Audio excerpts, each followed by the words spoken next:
selamat siang Kak. Siang. Sebelumnya kami dari Univ Maritim Raja Ali Aji ingin mewawancari Kakak terkait pekerjaan yang sedang digeluti. Sebelumnya boleh saya tahu nama Kakak siapa? Nama saya Aliana Gisa, jabatan saya selaku pengurus administrasi, pengurus berjalannya perusahaan dan lain sebagainya. Pokoknya saya pengurus dari semuanya. Oke. Kalau boleh tahu Kak, sektor apa sih yang digeluti sama PT ini? Kalau untuk sektor, kalau di PT ini dia hanya satu sektor, hanya sektor bongkar muat barang. Kalau untuk kapal kami tidak punya, kalau untuk lain-lain kami tidak punya.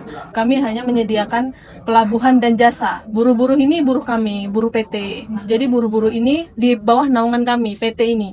Jadi kalau kapal itu di bawah naungan bos kapal, kalau buruh ini di bawah naungan kami. Jadi kami memperjasakan mereka. Terus selama menggeluti bidang ini, tantangan apa saja sih Kak yang sudah dihadapi?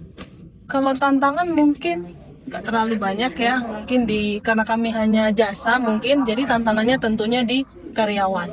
Biasanya itu turnovernya. Kenapa turnovernya itu besar? Karena pekerjaan menjadi buruh ini bukan pekerjaan yang ringan ya tentunya, karena buruh ini kan pekerjaannya berat, panas dan lain sebagainya. Jadi turnover itu kadang menjadi salah satu penyebab utama tantangan yang cukup berat untuk kami, dan mungkin mempertahankan mitra, memberikan kepercayaan dan lain sebagainya itu sebenarnya tantangan juga, tapi karena kami sudah biasa mungkin tantangan itu tidak terlalu berat. Gitu aja sih, tantangannya nggak banyak karena PT ini kan cuma jasa ya, maksudnya nggak merangkup banyak gitu loh. Jadi mungkin tantangan yang cukup berat ya di turnover tadi.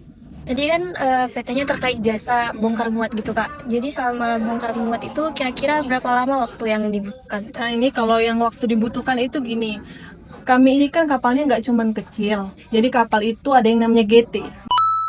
GT itu misal GT34, GT35 dan lain sebagainya itu besar dan kecil. Jadi kalau kami misalnya kapalnya kecil, itu pasti kurun waktunya itu cepat, 2 hari bahkan 1 hari itu selesai. Tapi kalau misalnya kapalnya besar bisa 3 sampai 1 minggu. Jadi semua itu tidak ada pastinya, tapi kita mengukur seberapa besar kapal, seberapa banyak barang, seberapa lama dia mau bersandar dan lain sebagainya. Karena di dunia seperti ini tuh banyak pertimbangan, tidak bisa segini tidak bisa. Kita punya pertimbangan lainnya gitu. Terus dari jasa bongkar muat ini berapa penghasilan yang didapat PT Kak? Kalau PT sih nggak begitu banyak ya, karena apa? Kami hanya satu pendapatan, yaitu dari kapal. Dan satu pendapatan dari kapal ini bukan pure untuk PT, tapi menurut undang-undang itu 70% itu punya buruh. Jadi kalau untuk pendapatan, kalian berpatok saja pada undang-undang. Kalau misalnya bongkar muat jasa di pelabuhan itu, kalau misalnya pelabuhan jasa itu 70 untuk buruh, 30 untuk pelabuhan. Dan itu bukan untuk PT seluruhnya ya, itu kan namanya PT itu punya operasional pajak, punya operasional listrik, punya operasional misalnya BPJS Ketenagakerjaan. Jadi 30% itu tidak mutlak, maksudnya tidak semua. Misal dapat kapal 20 juta, OPT dapat 5 juta sekarang tidak. Itu mencakup operasional gitu.